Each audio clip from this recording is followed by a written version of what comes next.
My name is Michael Turner. Everyone just calls me Mike. I am 35 years old, born and raised in Seattle, in what people like to call a quiet dynasty family. The phrase sounds mysterious, but it really just means we are extremely wealthy without ever flaunting it. The Turner family has been billionaire level for 3 generations with an empire that spans real estate finance and technology. Our fortune is so vast that even a minor move can shake the Washington stock market. I remember once when my father simply decided to pull capital from an investment fund. The stocks of several related companies plummeted and the press went wild for a week. Yet the Turners never appear in the headlines. We prefer silence like a shadowy power that quietly controls everything from behind the scenes. That is how we survive. Rich, but never showy. My father, Thomas Turner, is 62 and the chairman of Turner Holdings Group, the holding company that oversees the entire empire. He is a calm, commanding man whose mere glance can silence a room full of business partners. He hates ostentation. I have never seen him wear an expensive watch or drive a flashy car to the office. Instead, he dresses in simple shirts, drives an old Toyota, and spends his free time reading history books. Real power does not need noise, he always says. I admire him deeply, not just for building the empire, but for keeping it steady through every crisis. My mother, Helen Turner, is 4 years younger than Dad. She is a generous philanthropist, but extraordinarily private. She avoids the media and high society parties. Instead, she quietly donates to orphanages, hospitals, and environmental causes. Her presence is gentle, kind, and soothing like a cool breeze in the harsh Seattle sun.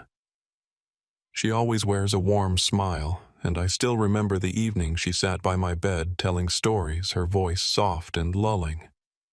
She is the heart of our family, the one who keeps everything balanced. From childhood, I grew up surrounded by luxury. I attended the top private schools where annual tuition could buy a small house. I had private tutors for everything math, art, you name it, and traveled with a personal driver and discreet security detail. Bodyguards were always nearby, but trained to blend into the crowd, so I never felt watched. Everything best in the world was handed to me. Books, courses, travel across the globe. I once flew to Italy just to learn Italian cooking or to Japan to study martial arts. Life felt like a dream.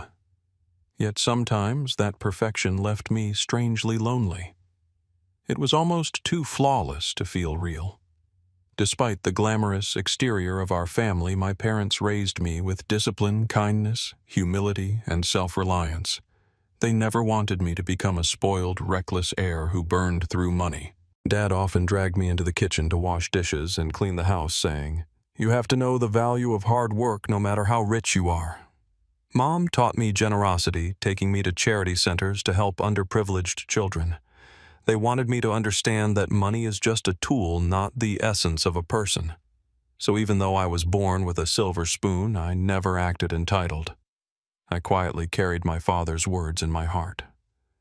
Wealth is a privilege, but kindness is a choice. Those words became my compass. I learned to listen to help others without expecting anything in return. At school, I never bragged about cars or mansions. I was just Mike, the friendly guy who loved basketball and books.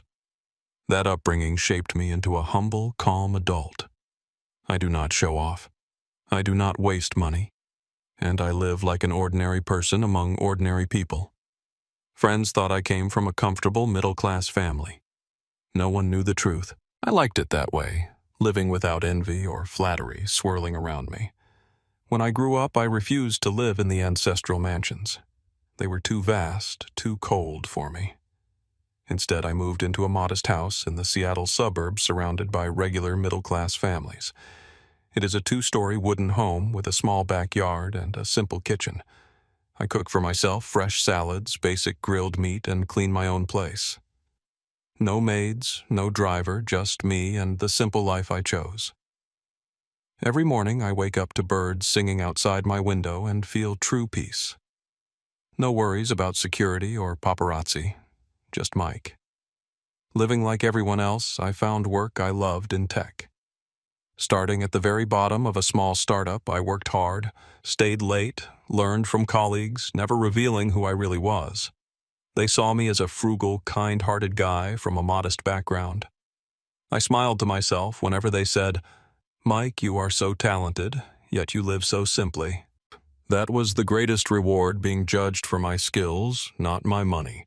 I stayed away from parties and extravagance. No nightclubs, no yacht parties. I drive a 10-year-old Honda Civic I bought with my own savings. Reliable, unremarkable, exactly what I wanted. I eat lunch at cheap diners where a burger costs a few bucks. No one would ever guess that my life belonged to the heir of a multi-billion-dollar empire. I loved it, blending into the crowd, observing real life. That extremely modest lifestyle made my true identity almost impossible to detect. Friends saw me as ordinary. Coworkers treated me like a brother, and even anyone secretly watching, if they existed, never suspected a thing. I thought that was safe, that kindness would shield me from trouble, that simplicity would bring peace. I believed it with all my heart until I met her, Sophia Mills. It was a Saturday afternoon at the end of October, one of those rare days in Seattle when the sky is clear and the air carries a slight chill. I had come to a community center in the suburbs to volunteer at a workshop teaching underprivileged kids how to use old computers my company had donated. I was dressed in a plain gray t-shirt, faded jeans, and dirty sneakers, just another ordinary volunteer. I was crouched down connecting cables for an 8-year-old girl when I heard a bright crystalline laugh behind me. I turned around and saw her for the first time. Sophia was standing there, her long brown hair tied in a low ponytail, wearing a simple white blouse and jeans, bending down to retie a little boy's shoelaces. She smiled at him with her whole face so gently that I froze for a few seconds. She was beautiful, not the flashy, over-the-top kind of beauty you see in Beverly Hills girls I had always avoided. Hers was a warm beauty, the kind that made you want to get closer to protect her. I do not even remember how I finished setting up that computer. All I know is that when I stood up, Sophia was looking at me. She smiled and gave a small, polite nod, and for the first time in my life, my heart skipped a beat. "You volunteering too?" she asked, her voice as warm as the late afternoon sun. "Yeah, I come here most weekends." I managed trying to sound calm even though my mind was in chaos. From that moment, everything began. We started texting every day. At first, just casual check-ins, then long phone calls that stretched late into the night. I told her about my simple life, my little house in the suburbs, my programming job, my early morning runs.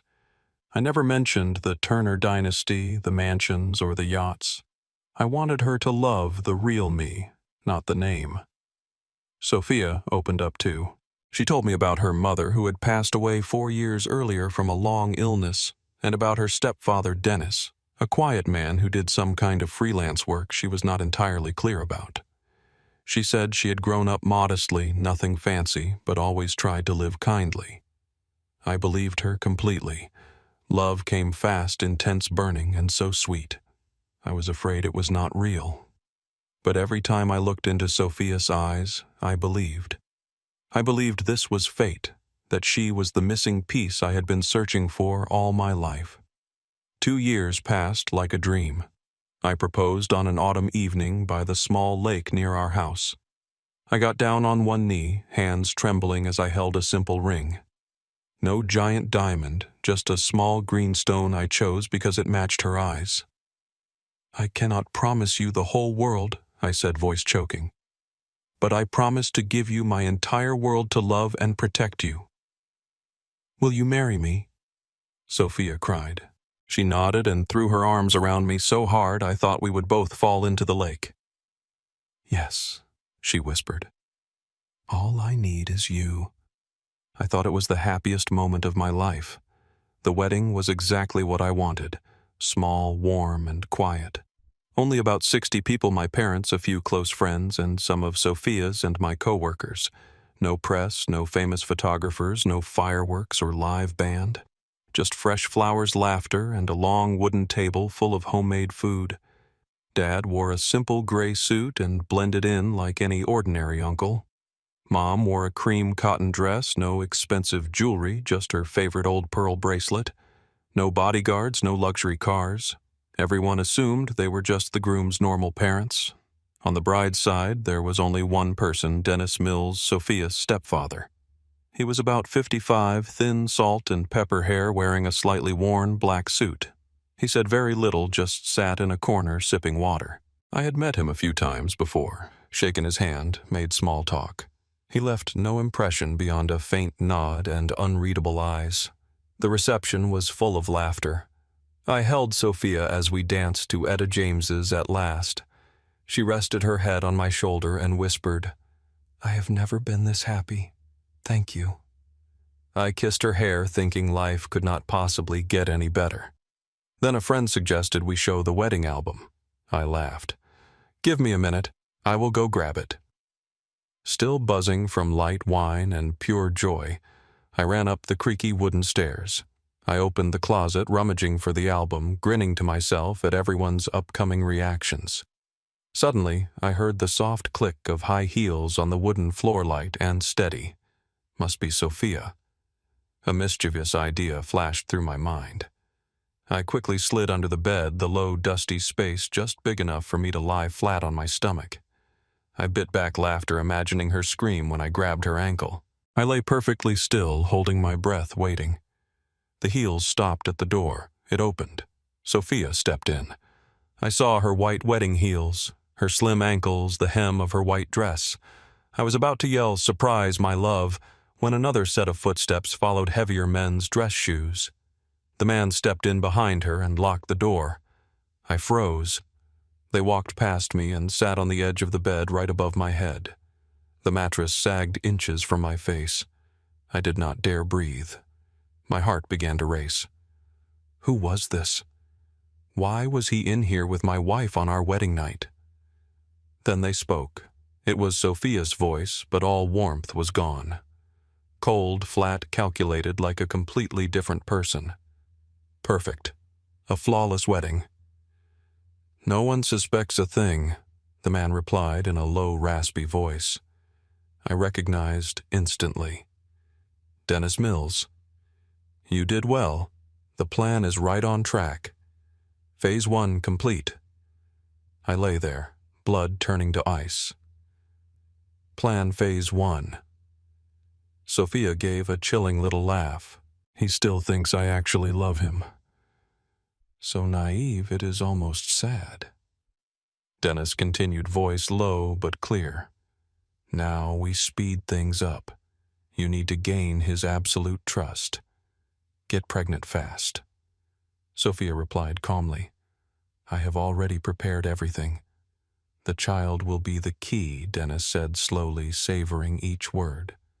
"Only with a child will you be legally tied to the Turner family. When he dies, the child becomes the legitimate heir, and you, as the mother, control everything." My heart stopped. Sophia answered lightly, as if discussing the weather. "I will be pregnant within 3 months. I have my ways. Do not let him suspect anything," Dennis warned. "The Turners are not simple. We only get one shot." Sophia, perfectly composed.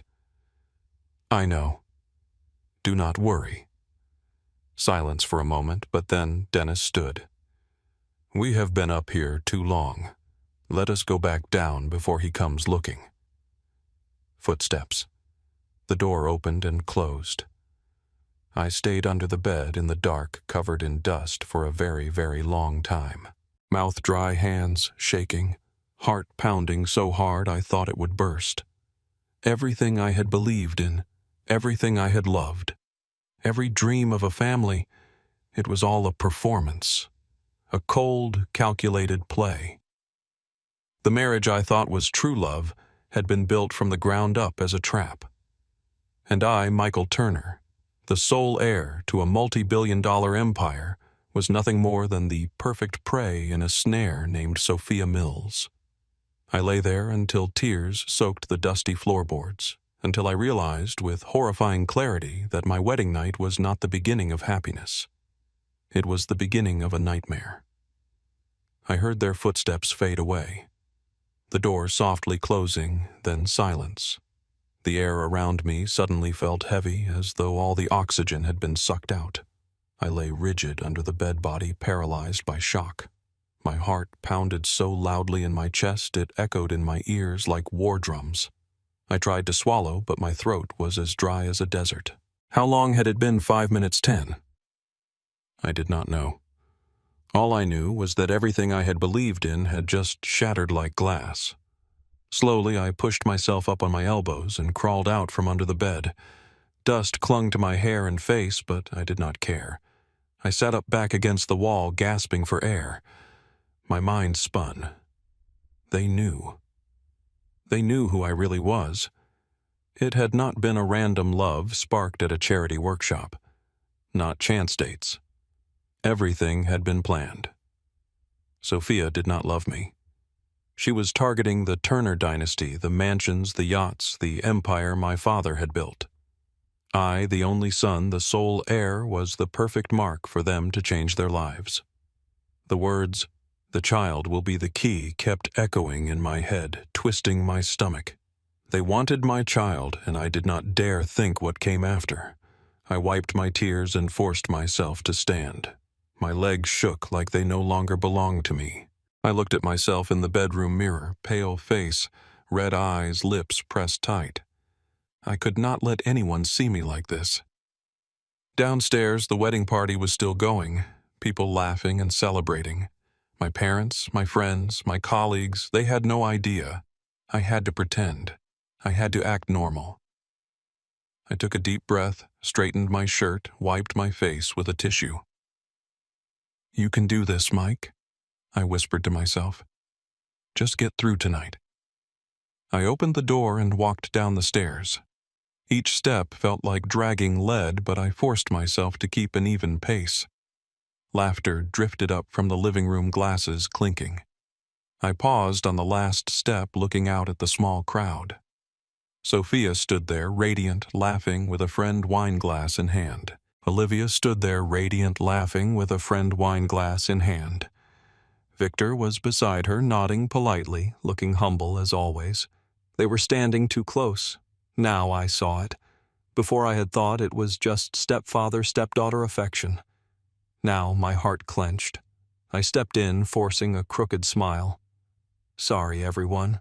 Took forever to find the album," I said, trying to sound cheerful, though my ears were ringing. Everyone clapped and pulled me over to look at the photos. I sat down, but my eyes kept drifting to Olivia and Victor. They continued chatting and smiling as if nothing had happened. She looked at me, waved, and flashed that bright smile. I nodded back, but inside my head only their words from under the bed repeated, "Get pregnant fast. The child is the key." A suffocating dread built in my chest like a ticking bomb. I clenched my fists under the table nails, digging into my palms to stay grounded. The party dragged on for another hour, an eternity for me. I smiled, shook hands, hugged people. My father clapped me on the shoulder. "Son, seeing you this happy makes me happier than you'll ever know." I nodded, fighting back tears. My mother whispered, "Olivia is such a good girl. I'm so happy for you." I could only manage a twisted smile. When the last guest left, I breathed a sigh of relief. But the real nightmare was only beginning. Our wedding night. When the bedroom door closed, Olivia slowly slipped out of her wedding dress and turned to me with a shy smile. "Darling, I'm exhausted, but I still want our first night to be perfect. Shall we begin?" She stepped closer, placing her hand on my chest, fingers trailing slowly. Exactly the intimate moment any husband would dream of. My whole body went rigid. My heart pounded so hard I could barely breathe. One part of me screamed to pull her close to play the blissful husband. But the other part, the part that had just heard her coldly plotting pregnancy and murder under the bed, made my skin crawl. I stepped back half a pace, forcing an awkward smile. "I think it's the wine. I am a little dizzy." She looked at me with those gentle eyes that now only made me want to run. I knew I could not touch her, not after what I'd heard. The next morning, the sun rose, but my world stayed dark. Olivia woke up and kissed my cheek. "Honeymoon starts today, right?" I was so excited all night. Just want the two of us to escape for a bit. I sat up, head spinning. "Sweetheart, I am wiped out, and something urgent came up at work. We'll have to cancel the trip. I'm sorry." She pouted, then smiled. "That's okay. We can stay home." I nodded, but inside I was thinking something else. I needed time. I needed to stay away from her. I needed the truth. Their words under the bed haunted me every second. Every time I looked at Olivia, I saw that scene again. I could not eat, could not sleep. I began secretly watching her. The way she took private calls, the way she smiled at me with eyes that no longer felt real. I needed proof. I needed the full picture before I confronted anyone. I decided to hire a private investigator. I remembered Henry Blake, an old contact, a discreet PI a friend had once recommended. I called him from the office, voice shaking. "Henry, I need you to investigate my wife and her stepfather. Everything, full background. Do not ask why." He agreed and set a meeting at a quiet suburban cafe. We met that afternoon. Henry, 50-ish, silver hair, eyes sharp as knives. I told him the short version in a whisper. He nodded. "I will do it, but brace yourself, Ben. The truth can hurt." The waiting days were hell.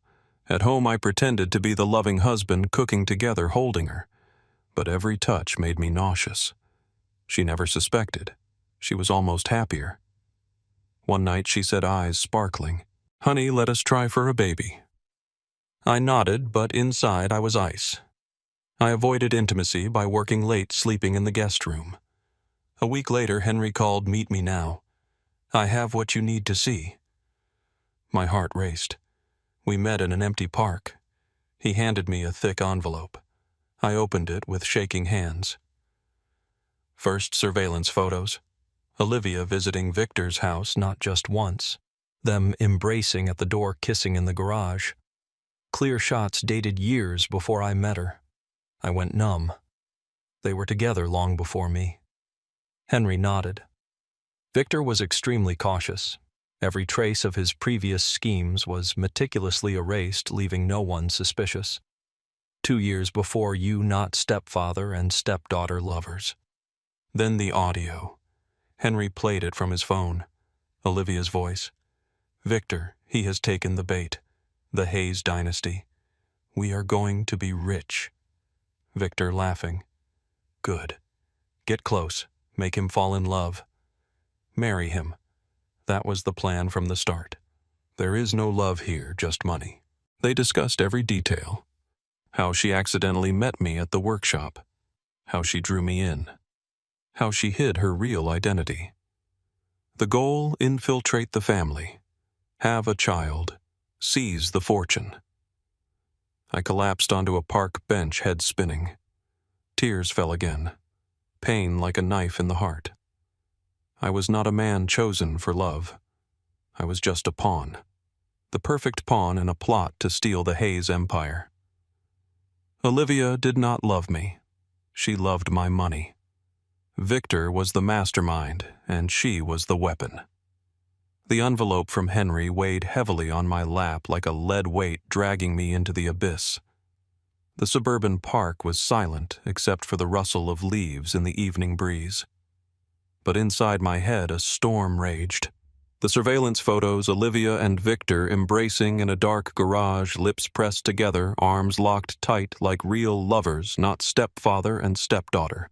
Lovers. Long before she accidentally met me at that charity workshop.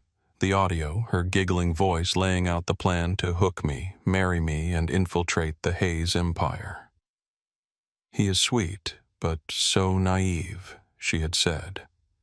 I played it over and over. Each replay was another knife in the chest. There was no doubt left.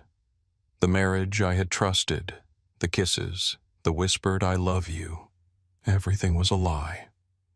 Cold, calculated. I wiped my tears, tried to breathe deeply, but my chest felt crushed. How could I go home, look her in the eye, and pretend nothing had happened? I was not ready to confront her. I needed more. I needed to dig deeper. I called Henry right there from the park bench, voice trembling.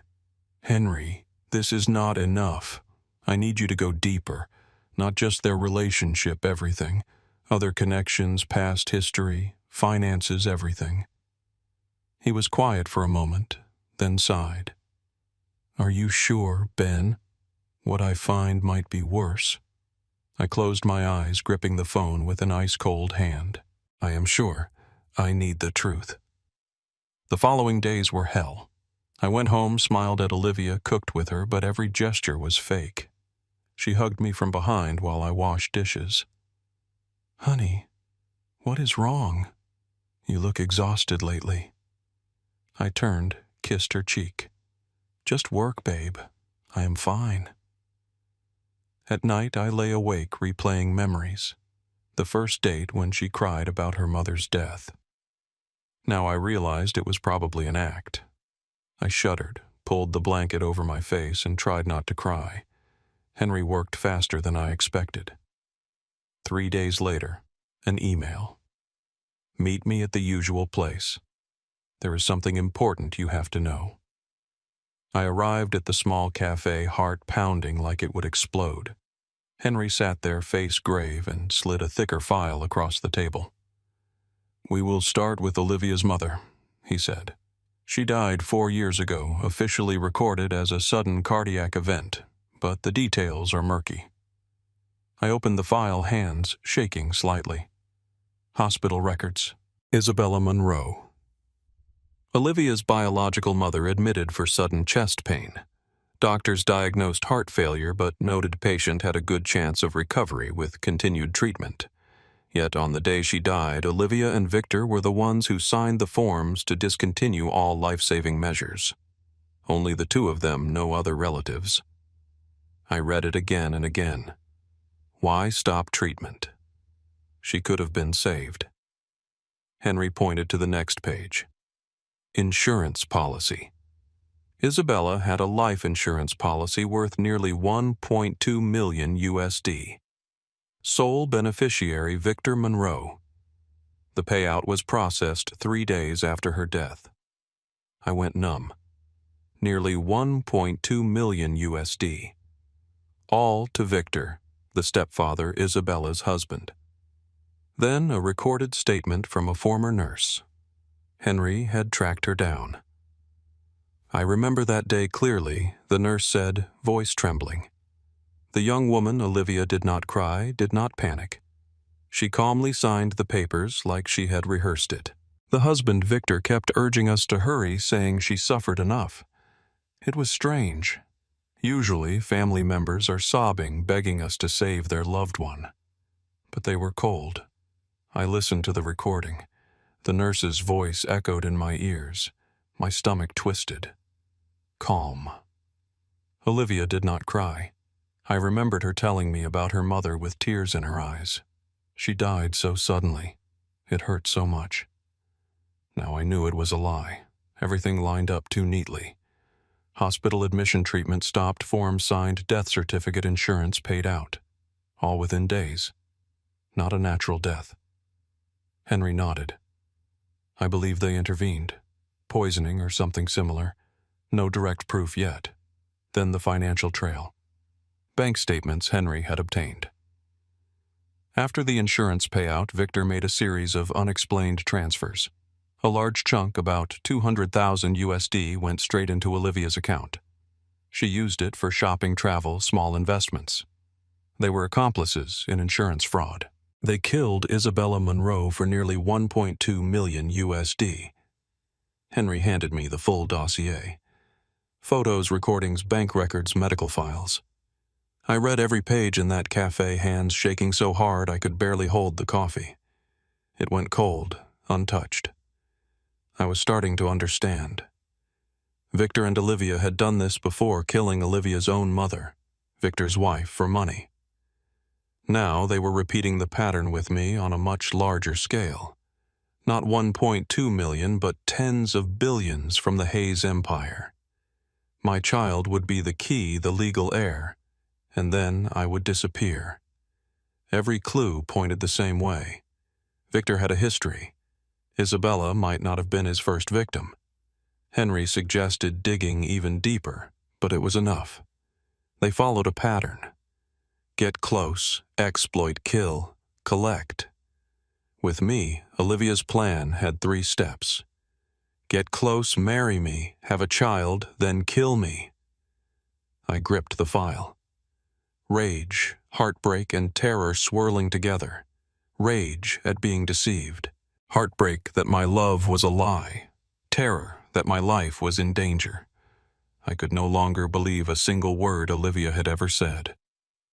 Every I love you, every embrace pure deception. Was she a murderer or just an accomplice? I stood up trembling and walked home through the biting wind. My heart was colder than the air. Henry's final note in the file. Isabella Monroe's death was only the beginning. Ben, be extremely careful. This criminal pattern is repeating exactly as before. I read it, then burned the words into my mind. I had to act. But how police my parents? I did not know yet. All I knew was that from now on, I lived in fear. Every meal with Olivia, I wondered, what if she poisons me? Every night beside her, I thought, when will they make their move? That afternoon, I came home carrying a small bag of tiny electronic devices I had hastily ordered online from a security store. Hidden cameras, voice recorders, minuscule things that could save my life. Olivia was in the kitchen humming as she cooked dinner, the warm smell of grilled meat filling the air. I forced a smile and hugged her from behind. I was tired today, but I missed you so much I rushed home. She turned, kissed my cheek. I made your favorite. Go change. Dinner is hot. I nodded, but inside I was ice cold. This home, no. This was a death trap. That night, while Olivia slept soundly, I quietly installed cameras all over the house. Tiny orbs hidden in the living room bookshelf, the kitchen corner, the dark hallway, even the bookcase where she often sat to make private calls. The voice recorders went under the dining table behind curtains. Everything connected to an app on my phone with real-time alerts. My hands shook as I set them up, sweat dripping, terrified she would wake. What if she catches me? I thought, heart hammering. But I had to do it. I was living with 2 murderers, Victor and Olivia, who had already killed her own mother for insurance money. Now I was the target. From the next day on, I kept playing the perfect husband. I woke early to make her coffee, smiling. You are so beautiful. Seeing you like this makes my whole day. At night, I held her, whispering, I love you always. But inside I was dying. Every smile was fake. Every touch was torture. Olivia suspected nothing. She glowed, convinced her deceive, get pregnant, seize the fortune plan was going perfectly. She did not know I already knew everything. Her affair with Victor, the plot to seduce me, the murder of her mother. I pretended to buy time and gather evidence, but the fear grew. Every time she poured water, I wondered, is it poisoned? I started checking food, letting her eat first before I touched anything. From the very first recordings, I uncovered even more horrifying truths. That first night, the app sent an audio file from the kitchen. I listened at the office headphones clamped tight. Olivia whispering on the phone, Victor, I already poked holes in the condoms. Tonight, he will not suspect a thing. My stomach lurched. Poked holes to get pregnant on purpose. I remembered the night before she had tried to seduce me, but I dodged it with the excuse of being tired. Now I knew it was a trap. Another clip. Her secretly slipping something into juice.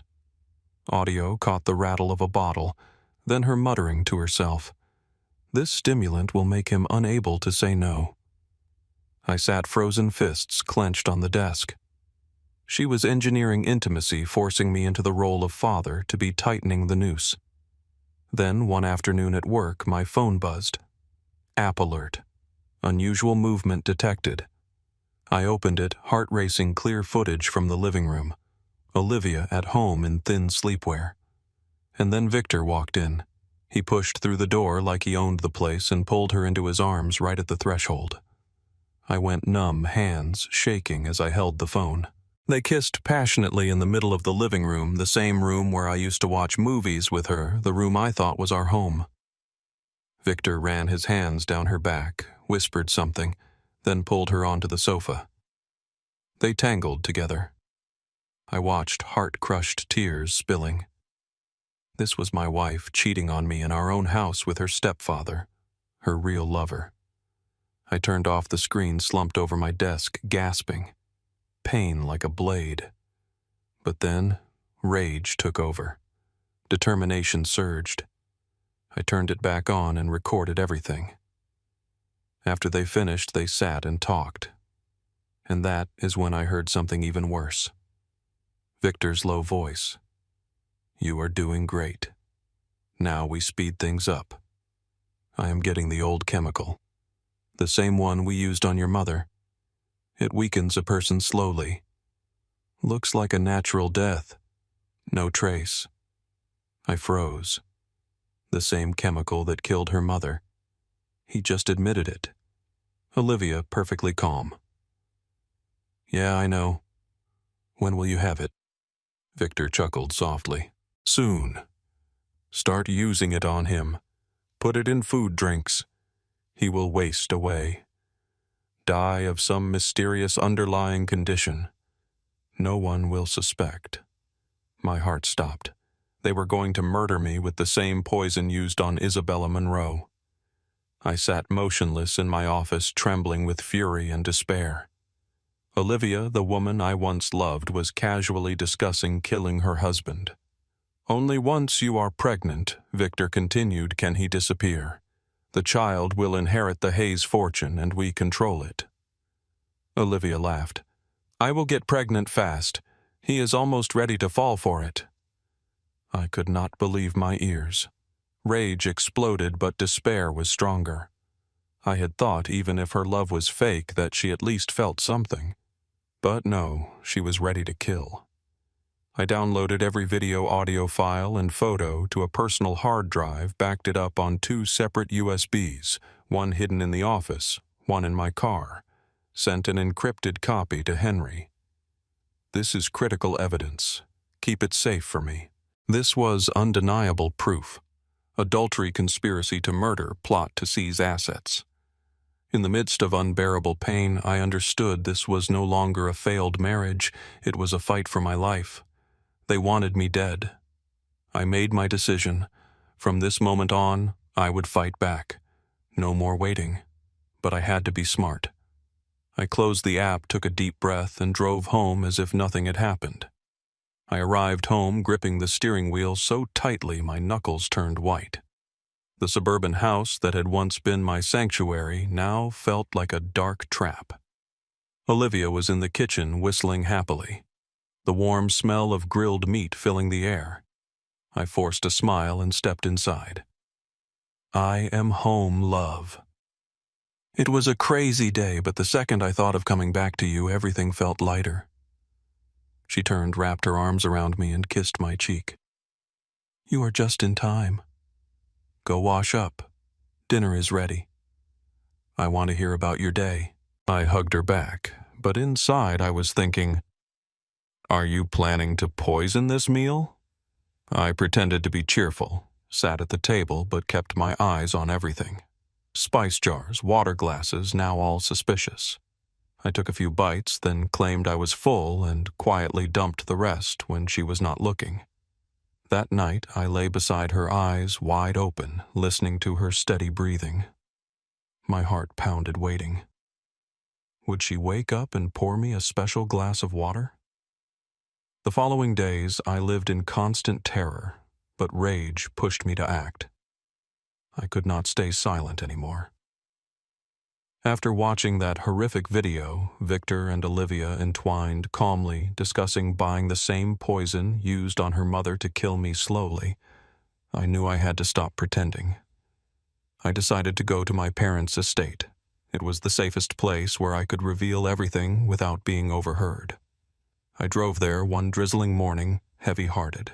The Hayes estate outside Austin, vast, surrounded by lush gardens and an infinity pool overlooking the countryside.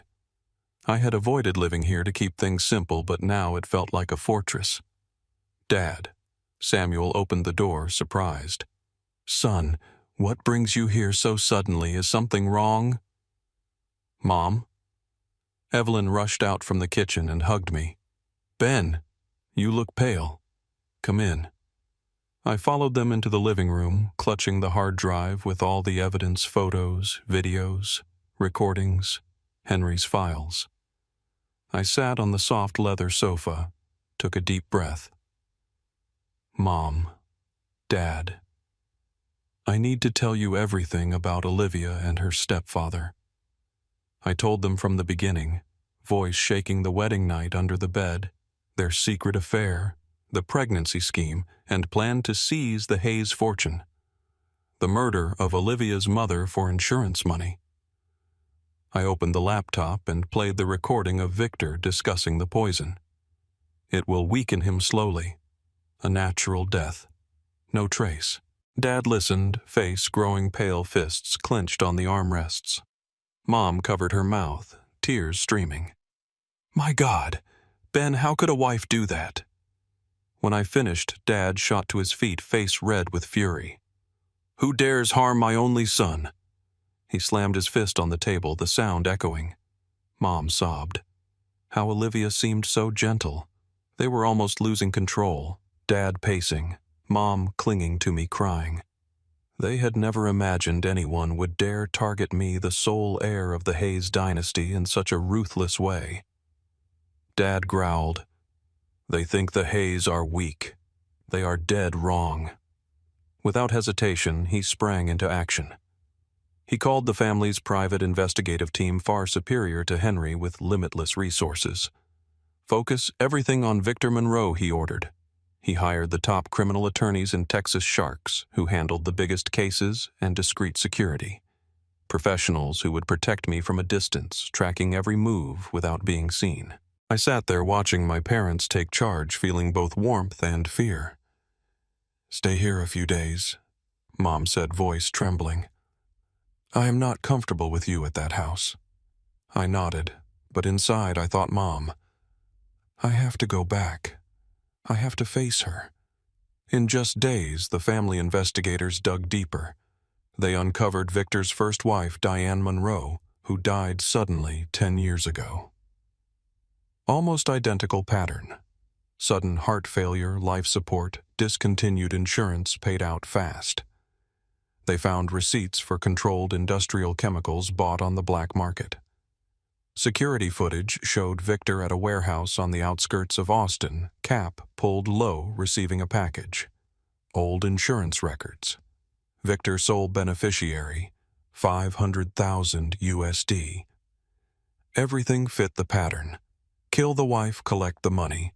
The investigators compiled it all chronologically, from the first wife to Olivia's mother to the current plot against me. They handed it to Dad's legal team. "This is a major criminal case, Mr." Ben, the lead attorney, said over video call. "We have enough for murder, attempted murder, and fraud charges. It will be both a criminal and civil landmark." Dad nodded. "Do it. Protect my son first." With ironclad evidence, photos, videos, recordings, receipts, records, I decided to confront Olivia Monroe one final time. Not to forgive, but to see if there was even a shred of truth left in her, or if it was all just an act. I drove back to the suburban house in Westlake Hills, heart pounding like it would explode. Rain poured harder, drumming on the windshield. I thought of our memories. The first meeting, her gentle smile, cooking together, now all shattered. That evening I walked in. Olivia was watching TV in revealing sleepwear, beaming. "Honey, I have been waiting forever." She ran to hug me, but I stiffened. Her good wife act now made me nauseous. I gently pushed her away, voice cold. "Sit down. We need to talk." She frowned. "Why are you acting strange? What is wrong?" I sat across from her, took a deep breath. "You and Victor Monroe are lovers. You plan to get pregnant, then kill me and take the Hayes dynasty fortune." Olivia looked shocked, eyes wide. "What are you talking about? I do not understand." She denied everything frantically. "You have lost your mind. I really love you. You must have stopped loving me and made this up to hurt me." She burst into tears, playing the wronged wife, covering her face. "You have changed, Ben. Is work stressing you out?" I stayed silent, watching her perform. My heart ached. She was good, but I knew everything now. I pulled photos from my bag, Olivia and Victor embracing in the garage, kissing in a hotel, and placed them on the table, voice calm. "Explain these."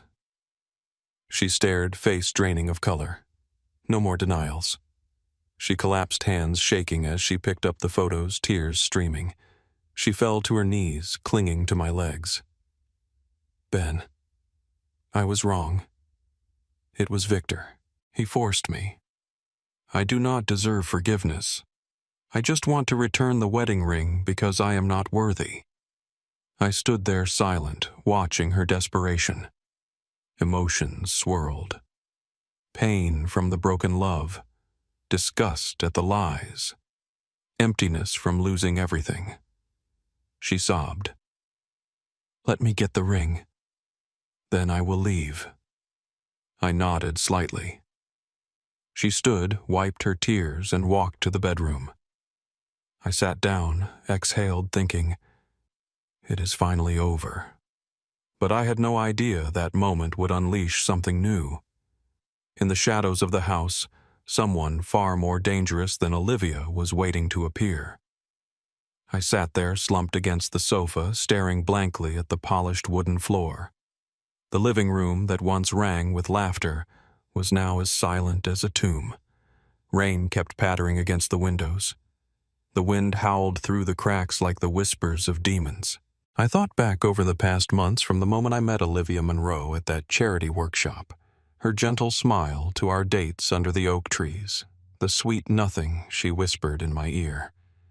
Now it all felt like a nightmare. A play in which I had been the naive lead. My heart still ached, though I tried to suppress it. How could I have been so blind, I asked myself, fingers digging into the armrest until my nails broke skin. My tears had run dry.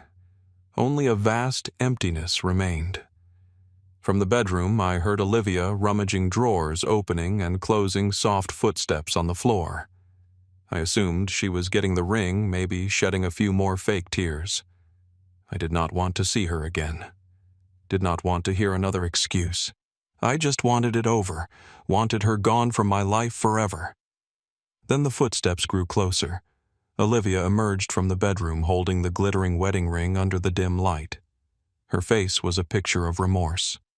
Eyes, swollen cheeks, streaked with tears. She looked pitiful, but I felt no pity. Is this real or just another act, I wondered, heart racing with suspicion. She did not head for the door as I expected.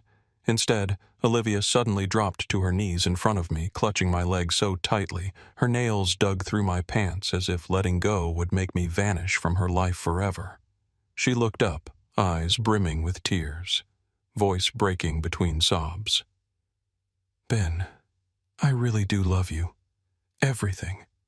Everything was because Victor Monroe forced me. He threatened me, made me do it. I never wanted this. Please do not turn me in. Give me one chance." Tears poured down her face, her whole body shaking as she clung to me like a desperate creature begging for one more day of life. But the way she held on too desperately, too dramatically, did not feel like genuine remorse. She would not let go, gripping tighter, eyes flicking quickly toward the back door. Something felt wrong. A dark premonition rose inside me. Why is she trying so hard to stall? I thought, heart pounding faster. She did not look repentant. She looked like she was buying time, waiting for someone. I tried to pull my leg away, but she clung harder. Please, Ben, I love you." Her voice rose almost to a scream. The instant I stepped back, danger hit me like instinct. The hair on my neck stood up. Goosebumps covered my skin. I heard a strange sound, a faint creak from the back door, then a loud crash. The door was kicked open, wood splintering everywhere. Victor Monroe burst in from the darkness, face twisted with rage, eyes bloodshot like a cornered animal. He wore a black jacket, hair disheveled, snarling. "So you know everything now. It does not matter. You are dead." My heart slammed against my ribs. I saw the black pistol in his hand, barrel pointed straight at me. Victor charged with terrifying speed, intent on ending it instantly. He had clearly been listening, patience gone. He was ready to kill me right here and bury all the evidence. "Die, you bastard!" he roared, finger tightening on the trigger. But Victor had no idea I had been trained in martial arts since childhood, under the strict demands of the Hayes family. My father had always said, "You must be strong. Wealth brings danger." I trained for hours every day in karate and jiu-jitsu, starting at age 10. Instinct took over. In one fluid motion, I sidestepped. His lunge struck his wrist hard and sent the gun flying across the floor. Victor stumbled and fell, but scrambled back up, eyes blazing. "You are dead," he snarled, reaching for the weapon. I bolted toward the front door, heart in my throat. "Where are the bodyguards? Help! He has got a gun!" I screamed inside my head.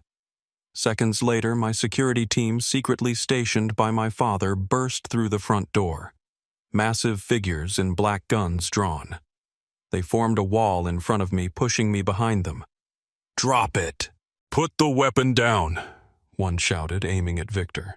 He froze, face ashen, but eyes still wild. Police sirens wailed closer, growing louder and sharper like a death knell. A convoy of patrol cars and SWAT vehicles screeched to a halt in front of the house, red and blue lights flashing across the entire street.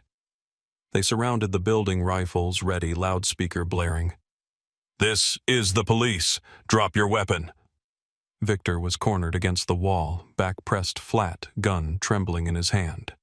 Panic made him more dangerous, eyes darting madly, sweat pouring. He suddenly grabbed Olivia Monroe from behind, yanking her in front of him as a human shield. "Stay back. Come closer and I will kill her." "You hear me?" he screamed, pressing the barrel to her temple. Olivia was shaking uncontrollably, face white with terror, eyes wide in horror. She finally understood. Victor had never seen her as a real partner. She was just a tool, disposable when needed. "Victor, do not shoot me. Do not do anything stupid," she whispered, voice breaking, hands trembling as she tried to pry his arm away. He tightened his grip. "Shut up, or I will shoot you first. This is all your fault. You ruined everything." Police and my bodyguards did not dare advance. The air in the house was stretched to breaking point. One wrong move could get Olivia hurt, or worse. The police commander outside shouted through the megaphone, "Drop the gun. The area is surrounded. There is no escape." My bodyguard whispered, "Sir, please step back. Stay safe." But I stood frozen, facing Victor, breathing hard, heart pounding like war drums. My eyes were ice cold, despite the chaos inside. I knew one tiny mistake could end this night in blood, and no one could predict what Victor would do next. Victor stood with his back pressed against the living room wall, the muzzle of his pistol jammed hard against Olivia's temple. He was growing more feral by the second, eyes bloodshot, the look of a man who knew he had no way out. His breathing came in heavy, ragged gasps, chest heaving like a wounded animal ready to make a final, desperate stand. His hands shook, yet he held on one arm, locked around Olivia's throat, the other gripping the gun thumb, hovering over the trigger. He snarled, voice shrill with panic. "Do not come any closer. One more step and we all die. I will kill this first, then the rest of you." His threat pushed the tension to breaking point. The police outside froze. My bodyguards tightened their grips on their weapons. The air in the room turned to lead. One cough, one wrong move, and everything could explode. I stared at Victor, forcing myself to stay calm even as my heart hammered. He was no longer the quiet, humble stepfather I had once met. He was a murderer unmasked, ready to drag as many lives down with him as possible. Olivia trembled in his grip like a leaf in autumn face ash and eyes wide with terror. She whispered, "Victor, let me go." But he only tightened his hold. "Shut up. You ruined everything." I could see real fear in her eyes now.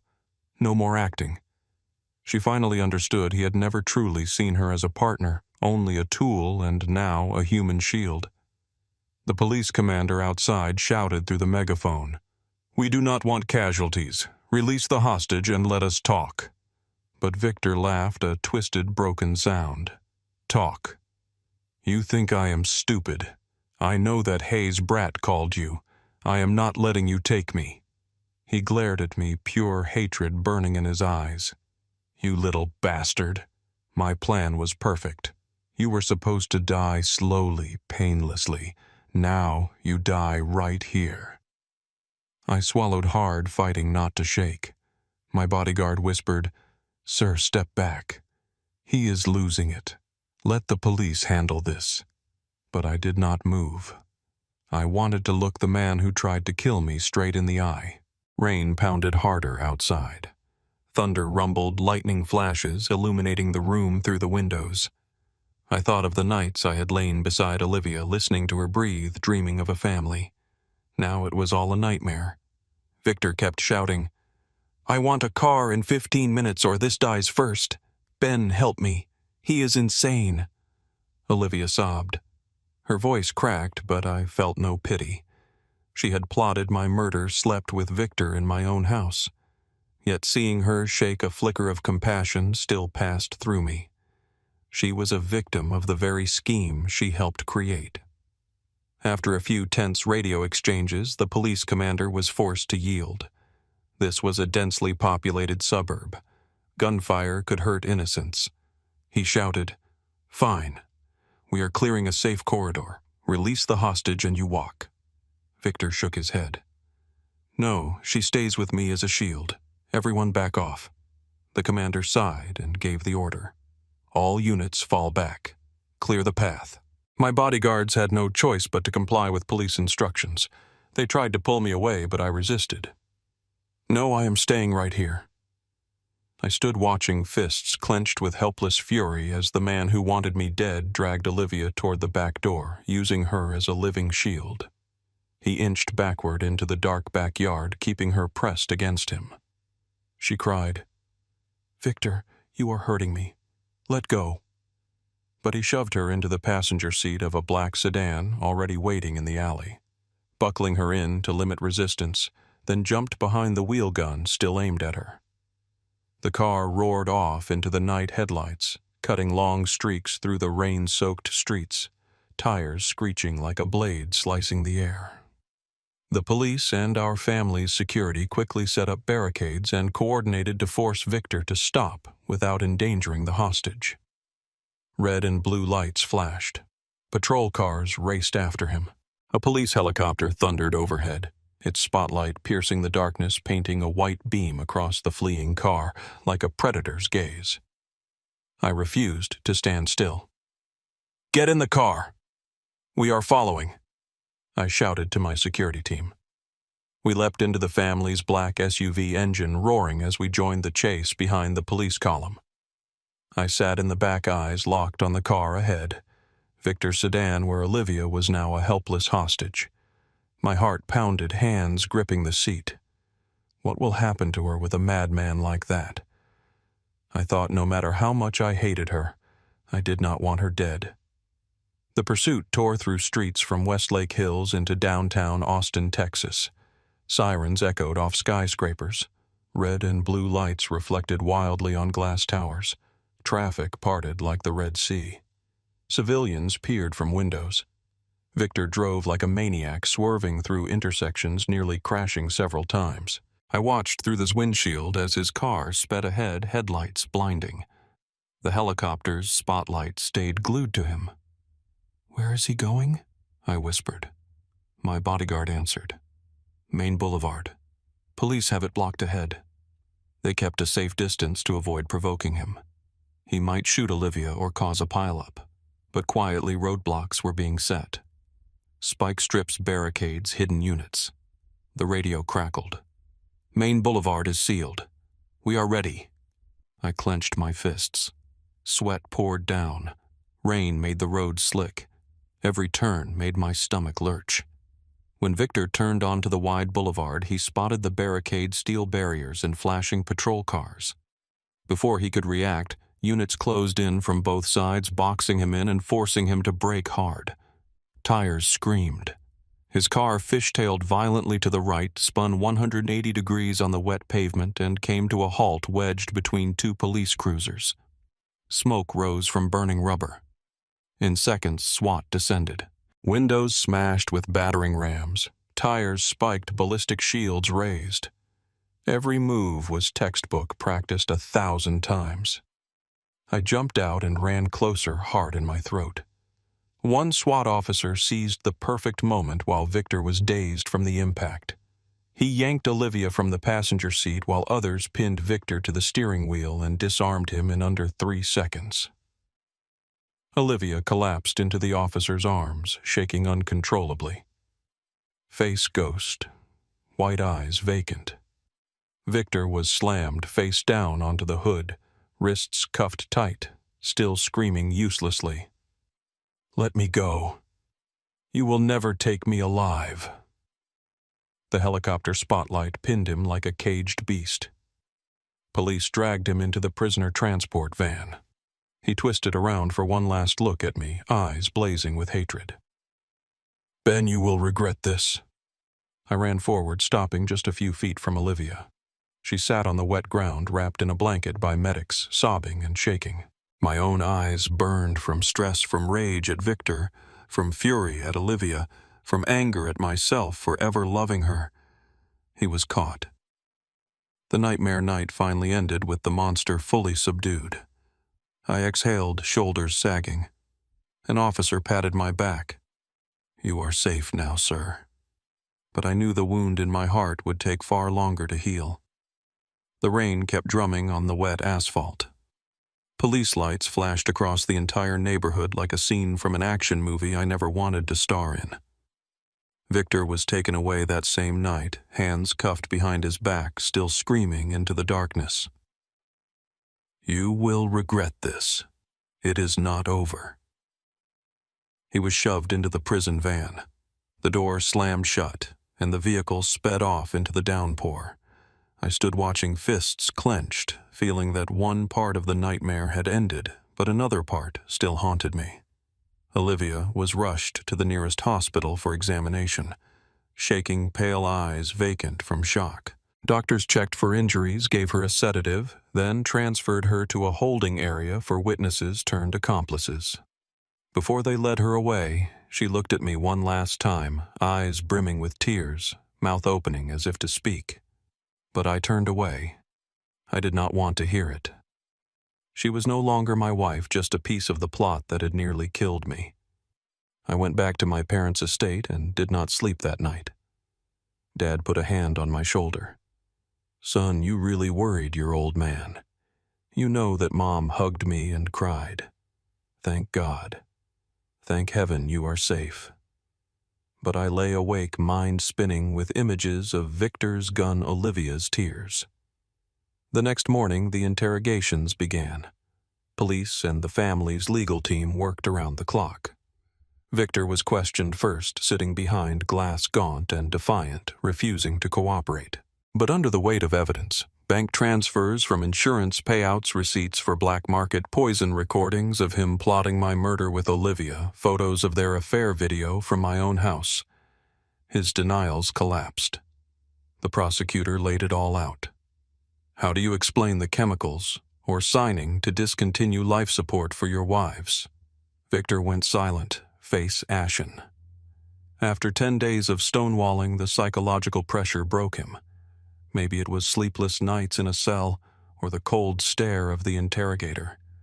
He confessed everything from poisoning his first wife, Claudia Monroe, with chemicals that slowly induced heart failure to claim $600,000 USD in insurance. Then, Isabella Monroe, Olivia's mother, the same method stopping treatment to collect 1.2 million USD. And finally, the plan for me using Olivia to seduce, marry, impregnate, then kill me so the child would inherit the Hayes fortune.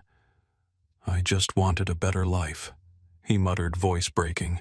The Hayes were too rich. The plan was perfect at first. I listened to the interrogation recording in my father's office, hands shaking with rage. He spilled it all like a deflating balloon. Olivia was different. At first, she clung to innocence, sitting in her holding cell with red eyes. He forced me.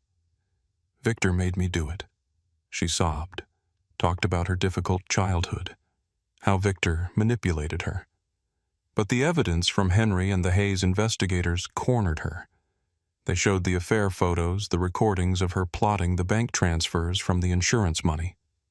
How do you explain the video where you say, "Kill Ben after the baby is born"? The interrogator asked.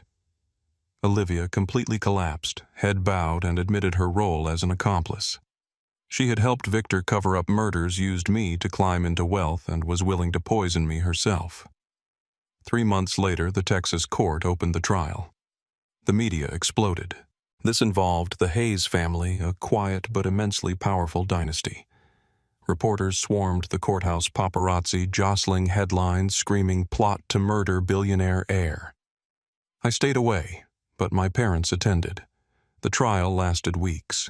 The family lawyers presented irrefutable evidence, falsified medical records for Isabella Monroe and Claudia Monroe, insurance transfer documents, recordings from my house of the murder plot, and especially the video of Victor Monroe and Olivia Monroe discussing killing Ben after the baby. The jury watched, faces pale. It took them less than 2 hours to reach a verdict. Victor was convicted of first-degree murder in the deaths of his 2 wives, attempted murder against me, insurance fraud, and hostage-taking during the chase, sentenced to life without parole. He heard the verdict blankly, then screamed, "This is not fair. You rich bastards used money to lock me up for life."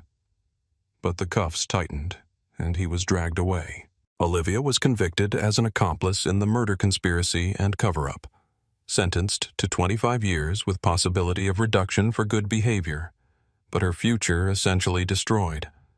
After the trial, I returned to ordinary life, back to my modest job at the small tech company, back to the suburban house now scrubbed clean of every trace of Olivia.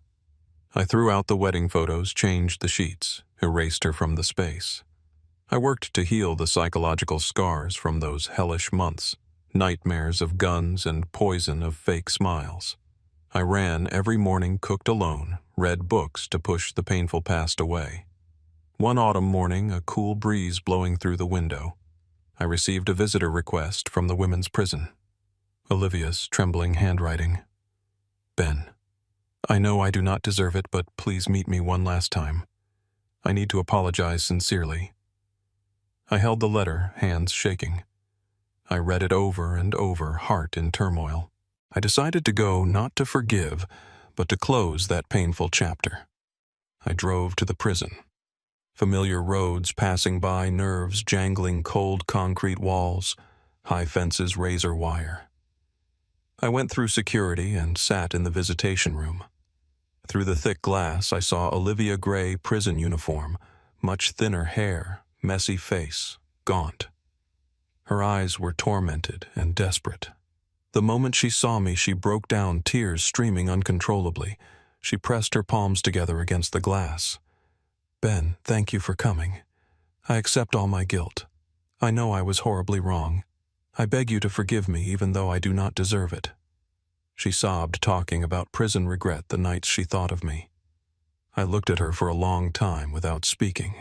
No anger, no blame, just emptiness after everything. Finally, I placed an envelope on the counter and slid it toward her. "This is the divorce papers and my final words." I paused, then continued, voice calm and eerily steady.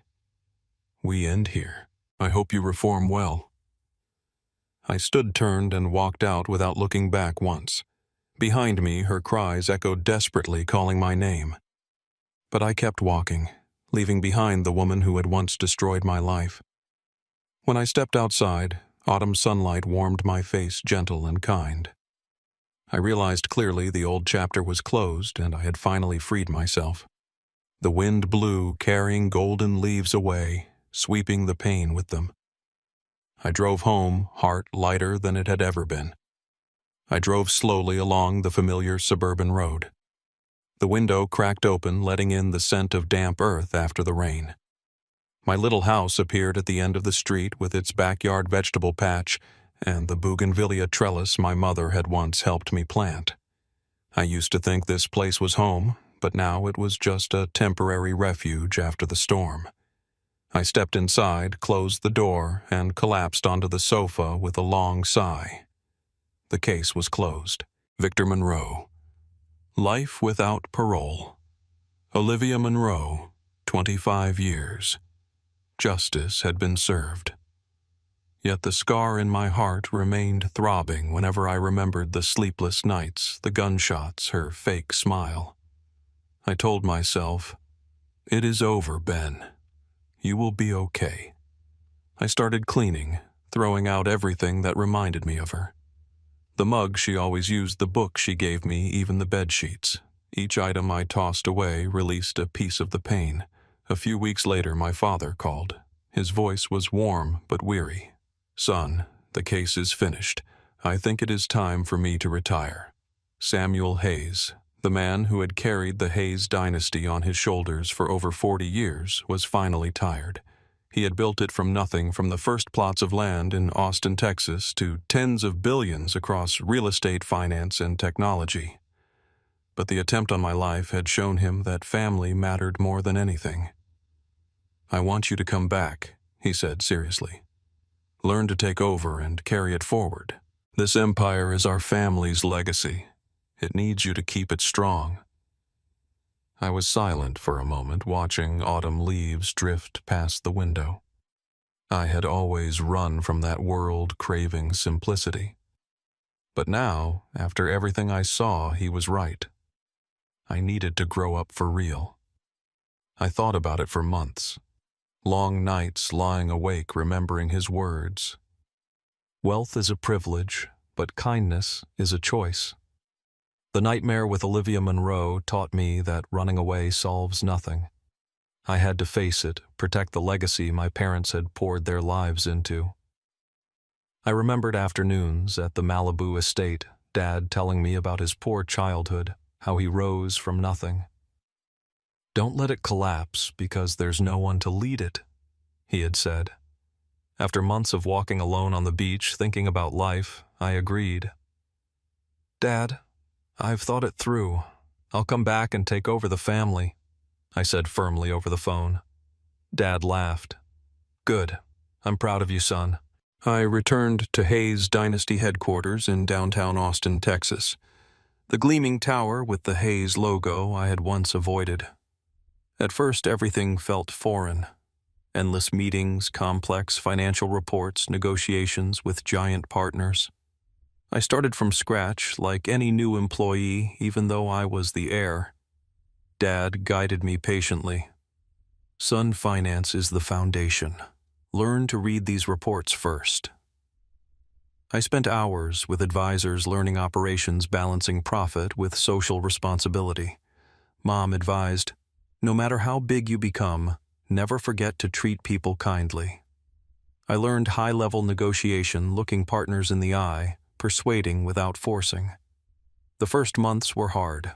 I worked late, woke early, sometimes ran at midnight to burn off stress. But gradually I adapted. I became a real leader. Not flashy, but humble and decisive. In just 2 years, I expanded Hayes Dynasty into clean technology investing in renewable energy solar batteries and eco-friendly electric vehicles. I remember one key meeting. "We don't just make money, we save the planet." Partners nodded. Contracts were signed. Then green infrastructure, energy-efficient buildings, urban parks, and humanitarian investment funds, supporting poor children education and health care just like Mom had always done. I became a respected CEO. The press called me the humble heir, though I avoided interviews. I kept the family growing without losing its human core. Every decision thought of people, not just profit. Colleagues who once doubted me saw how hard I worked, how I listened, how I respected them. Samuel and Evelyn Hayes watched me mature with pride. Dad, now retired, often stopped by the office and clapped my shoulder. "Your projects are excellent. I'm very satisfied.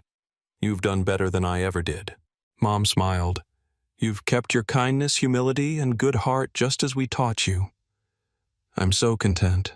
Despite the tragedy, the case, the betrayal nearly dying, I remained the same simple Ben. I still drove my old car, ate at cheap diners, but now carried greater responsibility. I thought that storm had made me stronger. At 36, my life turned a new page.